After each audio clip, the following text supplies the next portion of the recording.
Monster, uma obra tão perfeita, mas tão pouco conhecida.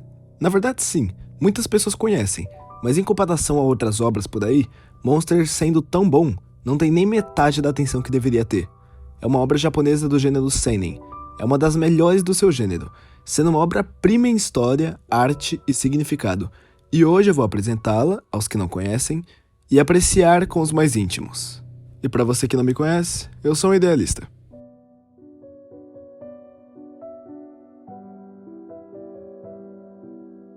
Dr. Kenzo Tema é um renomado neurocirurgião do hospital...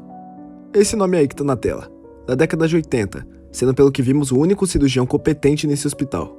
Sua carreira e vida estão em ascensão extrema. Ele é noivo de Eva, filha do diretor do hospital, tem uma reputação incrível e provavelmente ganha Madalena Preta. O cara é fodão. Até que um dia, chega no hospital um construtor humilde e Tema, como sempre, se prepara para mostrar que é o único competente no lugar. Mas enquanto ele se prepara, chega um cantor de ópera muito famoso na cidade e é dito para o doutor salvar do cantor primeiro. O que é totalmente injusto, já que o certo era atender quem chegasse primeiro. Mas devido a toda a pressão que o doutor sofre no hospital, ele salva o cantor de ópera, o que resulta na morte do construtor. E após todo esse problema, Tema conversa com sua esposa Eva e ouve um dos maiores absurdos que podem ser ditos para um médico, de que algumas vidas têm mais importância que outras. Primeiro que essa frase já seria absurda para qualquer pessoa de senso comum, mas aqui podemos falar de uma coisa que é uma das maiores verdades já dita em obras. A obra expõe a falência das instituições e hospitais que priorizam doações milionárias em vez de vidas comuns, policiais que escolhem culpados convenientes, lares de adoção que destroem identidades, experimentos secretos que violam mentes infantis. A sociedade não só falha em proteger, mas ela fabrica monstros. E Tema é um homem que caminha contra esse colapso ético, mas ele anda sozinho. O mundo que o cerca não recompensa a bondade dele, não protege os inocentes e, acima de tudo, não reconhece o esforço de quem faz a coisa certa. Inclusive, abordei isso num vídeo aqui no canal, passa lá depois. Assim como nas urnas de Shakespeare, onde o poder sempre carrega um peso trágico e onde os palácios escondem podridão, Monster revela que toda estrutura que deveria garantir a vida frequentemente colabora com a morte. Nesse cenário, salvar alguém é um ato de rebeldia. É um crime moral contra um mundo que só sabe funcionar pela frieza e benefício próprio. Tema é exceção, e por isso é perseguido e prejudicado.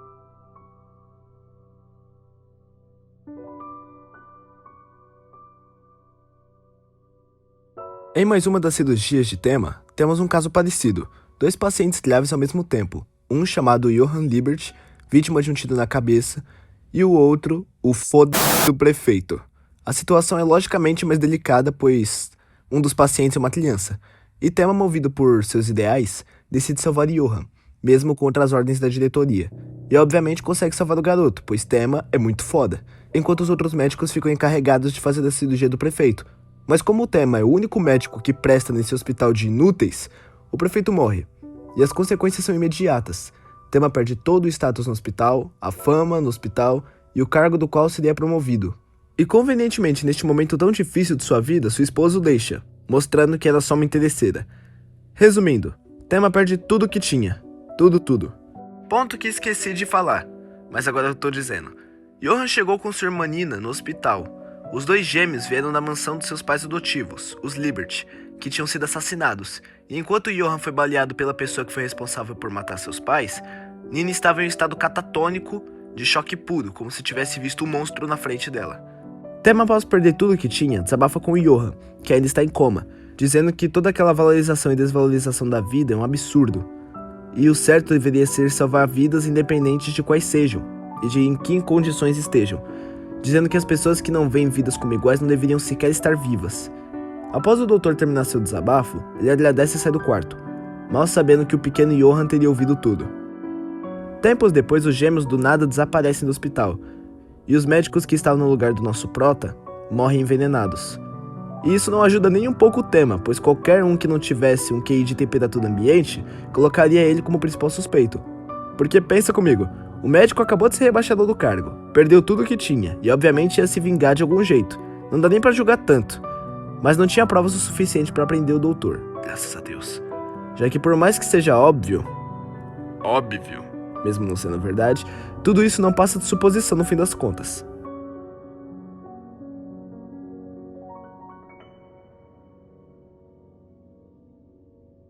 Agora, se passando anos depois de tudo, Tema se tornou chefe de cirurgia. Durante a ascensão do nosso prota, assassinatos começam a ficar recorrentes por toda a Alemanha. E o foda disso tudo é que existe um padrão nos assassinatos, sendo sempre ricos de meia idade e especificamente sem filhos. Investigando isso, temos a polícia junto com um agente do FBI da Alemanha, chamada BKA. Esse cara se chama Lung. Como o cara é um detetive profissional, ele tem um suspeito na mira, chamado Adolf. Pelo visto é mal do nome. O suspeito é atropelado em um acidente e para nas abençoadas mãos do nosso doutor. Antes da cirurgia, Lung bate um papo com o Tema, dizendo para salvar o sujeito, porque aquele é uma peça essencial na solução dos assassinatos. E Tema, tendo sua ética imutável, diz que vai salvar Adolf, mas não pela polícia, e sim porque ele é foda. Digo, porque é uma vida importante a ser salva. Novamente, nosso doutor não decepciona e salva o paciente, e começa a acompanhar toda a recuperação do cara, criando uma amizade com o sujeito, tanto que até compra um presente pro Adolf. Mas quando chega no quarto para entregá-lo, ele encontra o guarda que protegia a porta morto, e vê Adolf do lado de fora do hospital correndo mata dentro. E tudo tava dando errado de novo, igual há anos atrás. Novamente pessoas morrendo por balas envenenadas, e ele estaria entre aspas envolvido na situação. O prota começa a correr atrás do sujeito querendo conversar, mas o cara não para. Quando eles entram num prédio, o Adolf grita pra Tema ficar afastado, dizendo aquela parada pique filme de terror de não olhe pra ele, dizendo que o doutor poderia morrer. O doutor finalmente chega a Adolf e vê uma silhueta atrás dele, um cara totalmente elegante, no escuro, e o sujeito o cumprimenta, dizendo que o doutor o salvou 9 anos atrás. O prota demora um pouco pra conectar os pontos, mas então percebe que aquele na sua frente era Johann, o garoto que ele salvou. Johann começa a explicar que arquitetou todas as mortes, e que ninguém poderia saber do seu passado, mas o doutor era diferente, pois era como um pai para ele, o homem que o deu a vida. Johann também diz que está feliz em saber que Tema foi promovido no hospital, e que fez como o Tema queria anos atrás, e finalizou todos aqueles que Tema queria que morressem. E aqui o doutor percebe que involuntariamente ele foi, entre grandes aspas, responsável pela morte de todas aquelas pessoas. Durante esses pensamentos na cabeça do doutor, Johann mata Adolf friamente. E aqui começamos a verdadeira história de Monster. Aqui vamos entrar em mais um dilema. Salvar alguém não é apenas curar um corpo, é abrir caminho para que aquela pessoa viva. Mas aí vamos entrar em um papo de reflexão aqui. Até onde é certo salvar alguém? Aqui a obra nos joga em um abismo ético. É possível saber o que será feito com a vida que você salva? E mais, se você salva alguém, e este alguém se torna um assassino, você compartilha de alguma culpa?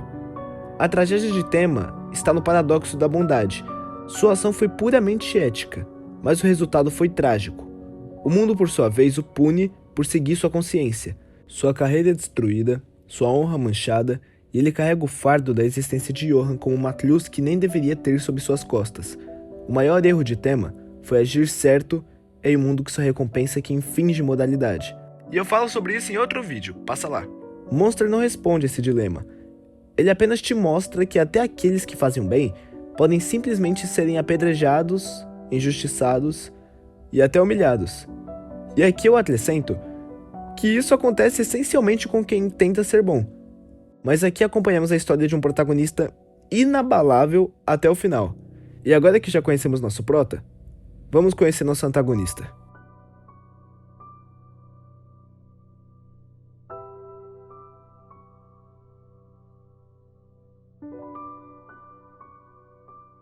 Johann Liebert não nasceu como um monstro. Ele foi moldado, forjado desde o ventre, como parte de uma experiência doentia de eugenia, conduzida por Franz Bonaparte, um autor de livros infantis, que por trás de histórias mágicas escondia ideias de manipulação psicológica e aniquilação do eu.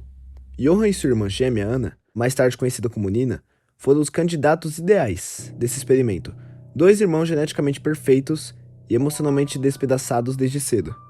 A infância deles foi um labirinto de mentiras, violência, abandono e manipulação.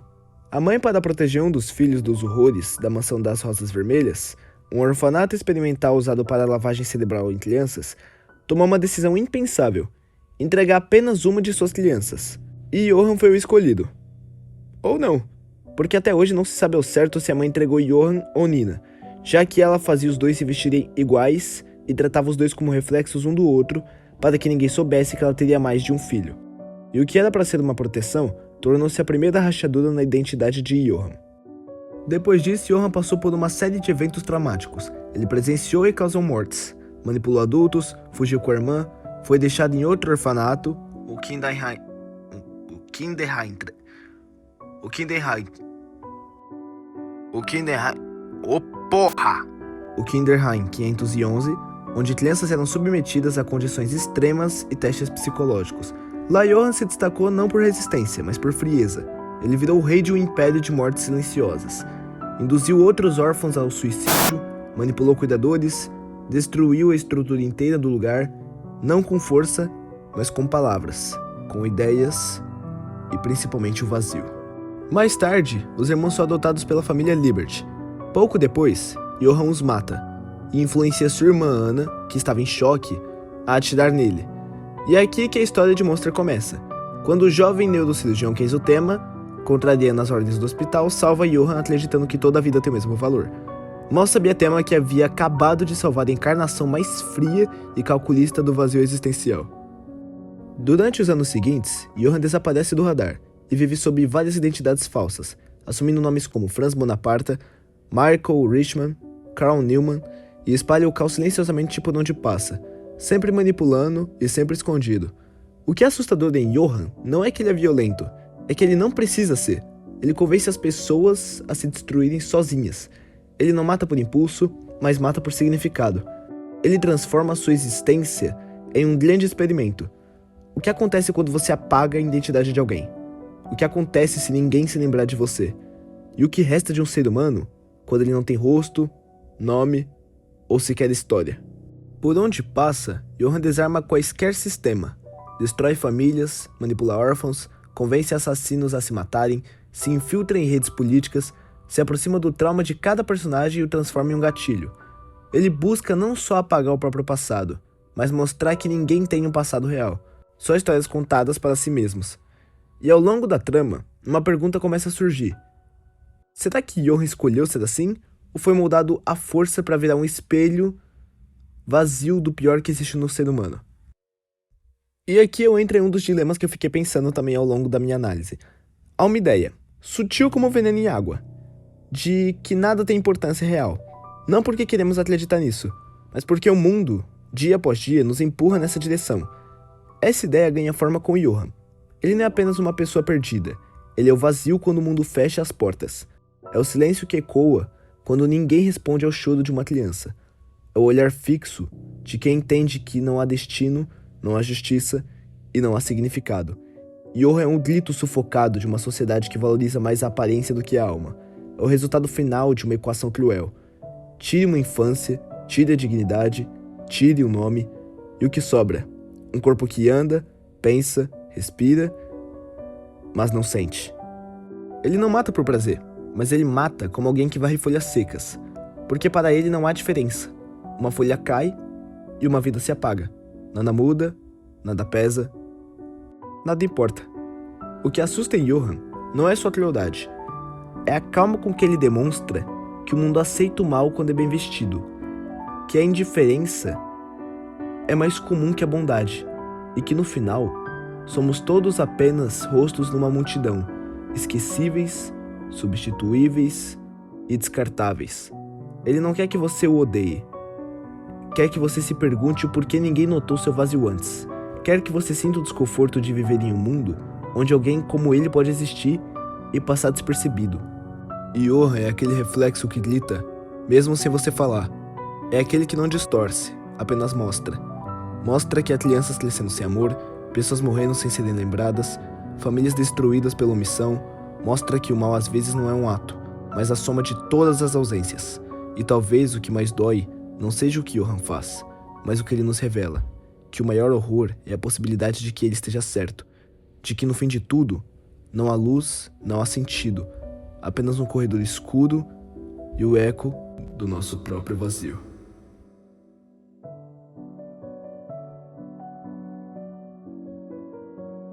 O plano final de Johann, como sempre, silencioso, cirúrgico, e frio, mas ao mesmo tempo, grandioso. Um ato final com a cidade inteira de... É esse nome aí que tá na tela. Como palco, e os próprios moradores como instrumento de morte. Nenhuma bomba, nenhum exército, nenhum tiro disparado por ele. Só medo, paranoia, um fósforo aceso e a certeza de que o ser humano diante do pânico faz sozinho o serviço de se destruir. Johan queria provar um ponto final, que a vida humana no fundo não tem valor algum, que bastam apenas algumas palavras que as máscaras caem, as leis desmoronam e os cidadãos de bem se transformam em feras violentas. Ele não queria ser apenas um monstro, ele queria também despertar os monstros em cada uma das pessoas. Enquanto isso, Kenzo Tema corre contra o tempo, utilizando a cidade em chamas tentando evitar que mais uma tragédia aconteça. A cada esquina, corpos, a cada casa, ódio, a cada rosto, medo e loucura. Mesmo assim, Tema mantém os olhos firmes, porque mesmo que tudo desmorone ao redor, ele continua acreditando, por mais impossível que pareça, que toda vida tem valor. E é essa crença que o leva a última vez até Johan. Johan está diante de uma criança, um menino, sozinho no caos, e a cena se repete. Johan o convence a atirar, a cometer o assassinato. O mesmo padrão, o mesmo ciclo. A criança representa o que Johan foi, manipulado, vazio, sem rumo e pronto para o abismo. Mas antes do pior acontecer, Tema aparece. Arma em punho, olhos firmes, coração em guerra, diante dele o garoto que ele salvou anos atrás. A mesma face, o mesmo olhar calmo, mas agora com uma súplica muda. Johan quer morrer. Ele não fala, mas tudo em seu corpo implora. Termine o que você começou. Me apague. Me tire desse mundo que nunca fez sentido qualquer. Há um pedido silencioso de execução e um teste. Johan quer saber se Tema continua puro, ou se vai ceder à raiva, à dor e à vontade de corrigir o erro que salvou o monstro. Se Tema quebrará, ou irá se mudar para fazer o que, entre aspas, ou não, seria certo. Antes de qualquer decisão tomada, Johan é baleado por outro sobrevivente do massacre, o ato impulsivo, desesperado, de alguém que também carregava emoções fortes. E mais uma vez, Tema se ajoelha, com as mãos que salvam, com os olhos que acreditam, e ele opera Johan novamente, e escolhe salvá-lo, de novo. Johan sobrevive, está inconsciente deitado em uma cama de hospital. Tema observa, não há palavras, apenas uma atmosfera pesada de dúvida e dor. E... paz, talvez. Tema não diz que o perdoa, mas também não o condena. Ele apenas cumpre seu papel como médico, como ser humano, e segue, porque para ele salvar uma vida nunca será um erro. Mesmo quando essa vida é a de um assassino. Mesmo quando é a de alguém que tentou provar que a vida não vale nada. E então, um dia Johan desaparece. O leito está vazio, como se nunca tivesse estado alguém ali. O final de Monster não entrega justiça, nem redenção. Johan não morre, não é preso, não é punido, ele apenas some, como uma sombra que se desfaz com o vento. Mas algo muda em Tema. Não porque ele venceu, mas porque ele não se perdeu. Ele atravessou o pior que a humanidade tem a oferecer e permaneceu inteiro. Mesmo com a dúvida, mesmo com a dor, mesmo com a culpa. Tema venceu o monstro. Não com uma bala, mas com compaixão. E talvez, só talvez, Johan também tenha mudado. Não porque Tema o convenceu com palavras, mas porque, em um mundo onde tudo era descartável, alguém decidiu 2 vezes que ele merecia viver. E essa foi a verdadeira ruptura no ciclo. Monster é uma obra incrível, com uma complexidade inacreditável, e uma das maiores obras-primas que eu já acompanhei. Toda a atenção que está na obra para cada significado e falta de significado na vida e na morte é o que a torna tão boa. Aqui eu finalizo esse vídeo que me deu tanto trabalho. Eu tô terminando de escrever esse roteiro às 2h17 da manhã do dia 10 de julho. Fico feliz por todos que ficaram no meu canal até esse ponto e que gostam do meu conteúdo. Meu canal não tem um tema específico. Podem ser reflexões, conversas sociais, caso queiram. Falo de jogos, animes. Vou trazer séries e filmes também. Caso você que me acompanha até aqui esteja comprometido comigo nessa minha jornada, eu fico muito grato de ter você aqui. Bom, se chegou até aqui, eu te agradeço. Eu sou um idealista. Obrigado e tchau.